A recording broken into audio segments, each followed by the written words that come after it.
préalable déposée en application de l'article 91, alinéa 5 du règlement. La parole est à monsieur Jean-Luc Mélenchon.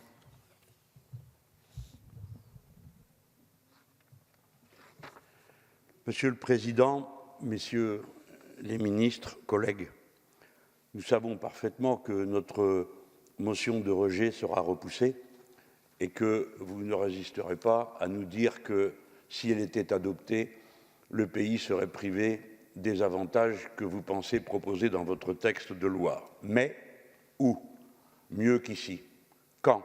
Sinon au seul moment qui nous permet de nous retrouver et de dire les choses avec solennité, peut-on évoquer devant la représentation nationale et le pays le prix et les conséquences, au moment où la patrie se débat comme elle le fait, de la dérobade du niveau européen dans lequel nous sommes totalement insérés de manière inconditionnelle. Où, et quand mieux qu'ici, évoquer le sujet qui vient d'être effleuré à l'instant par le président de notre commission des finances, qui est le fait que le poids de la dette publique va s'alourdir dans des conditions telles qu'elle constitue dorénavant un mur qu'il sera définitivement impossible de franchir, autrement dit, que cette dette est devenue impayable, non seulement par les Français, mais par nombre d'autres pays en Europe.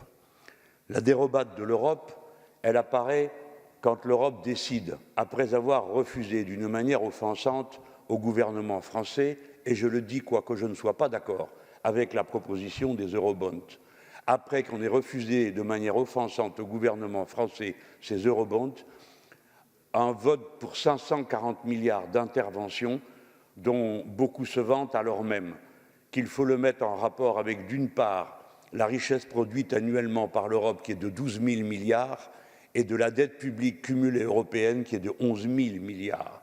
Ces 540 milliards sont faits pour l'essentiel de reports de paiement et de garanties d'emprunt et ne constituent d'aucune manière une injection forte dans l'économie de l'Europe pour l'aider à redémarrer. Comment ne pas voir et ne pas dire qu'il s'observe une compétition en vérité aussi malsaine à la sortie du confinement qu'elle l'était à l'entrée?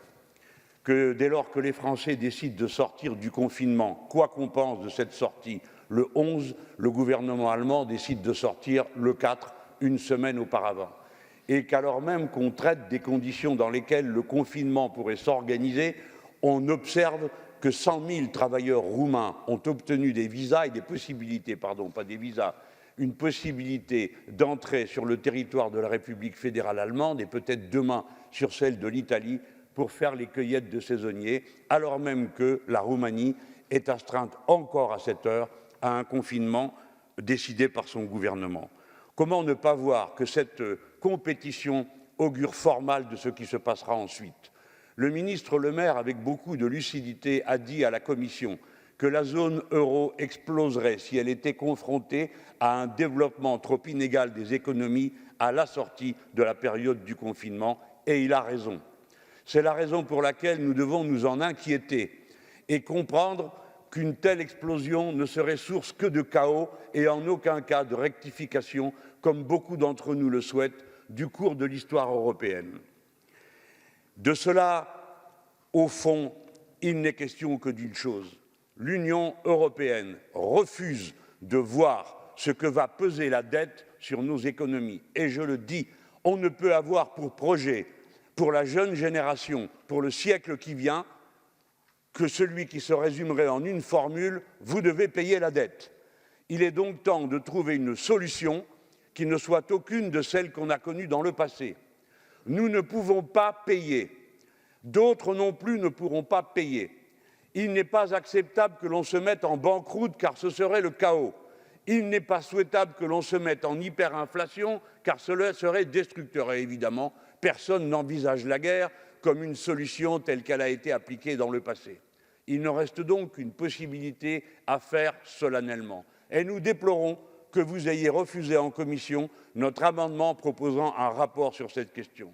Cette solution, c'est l'annulation de la dette, ou du moins sa conversion, si le mot fait moins peur, d'une dette telle qu'elle est en dette perpétuelle sans taux d'intérêt, qui viendrait, sans ruiner le bilan de la Banque centrale européenne, à fondre à mesure que l'inflation se ferait sentir soit au rythme de 1%, soit au rythme de 2%, ou à celui que l'on voudrait. Cette fonte de la dette stockée dans le frigidaire de la Banque centrale européenne est la seule solution pacifique, raisonnable, maîtrisée, organisable que puisse faire une aussi puissante zone économique que l'est la zone européenne. La vérité est que nos pays ont été méthodiquement appauvris, leurs États ont été appauvris par la politique recommandée par les institutions européennes. La France, entre 2004 et la date d'aujourd'hui, a perdu 240 milliards de recettes fiscales du fait des cadeaux qui ont été faits pour stimuler les énergies et que sais-je encore, dans le vocabulaire néolibéral dont nous avons été régalés pendant plus d'une décennie. Dans la dette cumulée de la France, il n'est pas vrai qu'il y ait des dépenses excessives. La population française s'est accrue depuis 2004 de 5 millions de personnes, tandis que l'on a réduit sans cesse les services publics qui lui étaient destinés. Une école par jour, une poste par jour, une maternité tous les mois, et ainsi de suite, autant de services publics détruits. Ce qui est certain, c'est que dans cette dette, on trouve les effets boule de neige qui ont été le résultat des mauvaises décisions du passé, en particulier d'avoir supporté que l'Allemagne offre un Deutschmark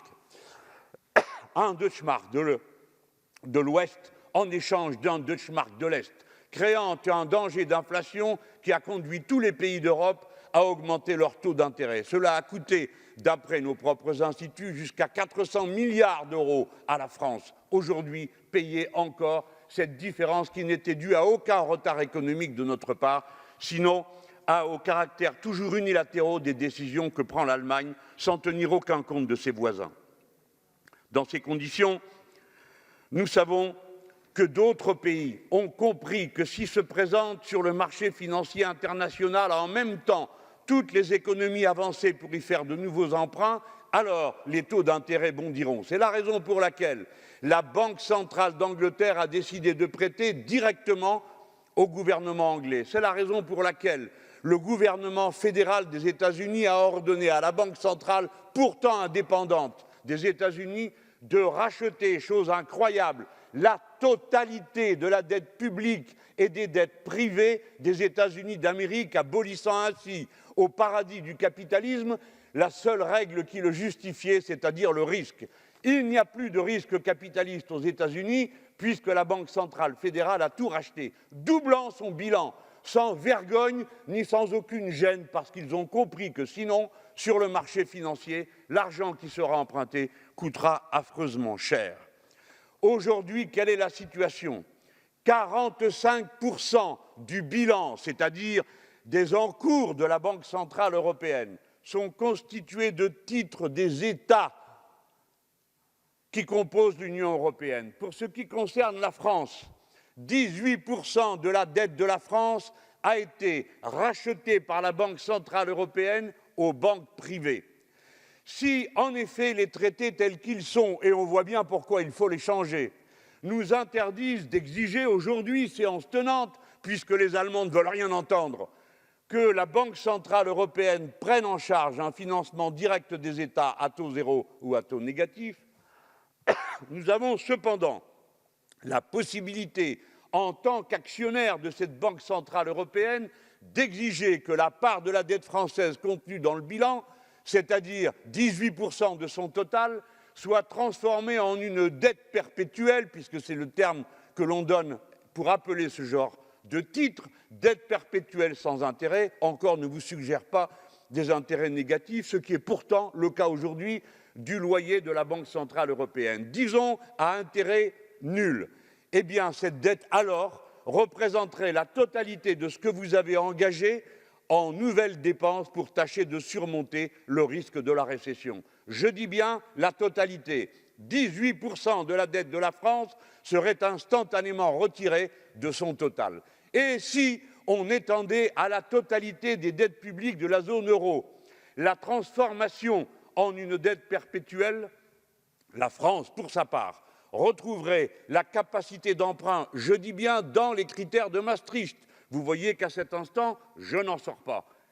de 1 380 milliards d'euros qui pourrait mieux le faire que l'État et la République, affectés à des dépenses d'intérêt général et notamment d'investissement public pour affronter la conversion qu'il va bien falloir imaginer et mettre en place de l'économie productive et des échanges de notre société si nous ne voulons pas reproduire le même délire productiviste qui semble animer de nouveau les stratèges européens. Ne craignez rien, c'est que je parle fort, et seulement cela. Pour le reste, vous savez que les microbes me redoutent encore plus que vous. Voilà la solution qu'il faut présenter. Il n'est pas acceptable, et je voudrais le dire sans chercher d'excessive polémique, que vous ayez eu l'idée de proposer des eurobonds sans prévoir qu'on vous les refuserait, alors que ces eurobonds, ce n'est rien d'autre que de rajouter de la dette, élever encore le mur de la dette. Mais en plus, nous en perdrions le contrôle parce que les autres seraient solidairement responsables avec nous. Non, ce n'est pas une bonne solution. Le mur de la dette doit être abaissé et vous ne pouvez pas dire aux Français que c'est en la remboursant qu'ils en viendront à bout. L'Europe s'est dérobée. L'Union européenne est une machine qui, pour l'essentiel, consiste à mettre une camisole de force aux Français, aux Italiens, troisième économie, nous Français deuxième, aux Italiens troisième, aux Espagnols quatrième, au seul bénéfice des économies concurrentes d'Allemagne et du Pays-Bas, qui, dans cette circonstance, n'ont fait preuve d'aucune solidarité avec les Français, tandis que nous nous étions bien gentiment alignés sur eux quand ils ont pris cette décision absurde de conversion de leur marque de l'Ouest en marque de l'Est, de marque de l'Est en marque de l'Ouest. Voilà. On nous a répondu, vous déclencheriez de l'inflation, et alors elle serait terrible. Notez qu'elle ne serait pas que terrible. Elle permettrait de faire fondre la dette perpétuelle. Mais je ferai observer qu'alors même que la Banque centrale européenne a injecté en presque 2 ans 85 milliards d'euros par mois dans les banques privées, sans aucune condition, c'est-à-dire pour un total équivalent à la production de la richesse totale de la France, il ne s'est pas observé plus d'1 ou 2 points, mais à peine plus d'1 point d'inflation dans la zone euro, ce qui signifie que la totalité de cette somme est partie dans la sphère financière sans qu'on en trouve trace dans l'économie réelle. Si vous mettez bout à bout ces 1 380 milliards que nous retrouverions, les 750 milliards que vous pourriez solliciter de l'assurance vie en refusant à l'assurance vie, pour 7 € sur 2 qu'elle place à l'étranger, l'avantage fiscal que vous lui reconnaissez pour les placements en France, et que vous y ajoutiez les 400 milliards qui se trouvent dans les caisses du livret A, alors vous voyez que la France n'est pas le dos au mur, qu'elle a tout au contraire une épargne et des moyens suffisants pour affronter avec toute la force nécessaire le redéploiement massif de son économie, la conversion de ses moyens de production et d'échange. Il n'est pas vrai que nous ayons à choisir entre la dette, la souffrance sans fin du remboursement, ou bien le collapse du changement climatique parce que nous recommencerions à produire comme des fous furieux tout et n'importe quoi. Voilà ce que je voulais dire à la représentation nationale, à mes collègues, ne serait-ce que pour leur transmettre cette conviction que la France peut, la France doit sortir autrement qu'en se résignant aux règles de la comptabilité étroite que le gouvernement allemand inflige à tout le reste de l'Europe et que les néolibéraux infligent en croyant que le marché est la seule solution à l'activité humaine pour déployer ce qu'elle doit déployer pour faire face à la catastrophe sanitaire et à ses conséquences qui ne font que venir. Le ministre de l'économie l'a dit, c'est sans précédent un recul pareil de la production, c'est sans précédent la crise sociale qui va nous arriver des États-Unis d'Amérique, c'est sans précédent la désorganisation de l'économie mondiale par la globalisation qui a été le résultat de ces 30 dernières années. Alors, puisque c'est sans précédent, recourons aux moyens sans précédent, mais pacifiques, méthodiques, ordonnés, qui nous épargnera le chaos qui nous a conduits à la précédente guerre mondiale, d'une dette excessive et impayable qui pèserait sur nos épaules davantage que sur tout autre peuple. Merci, monsieur le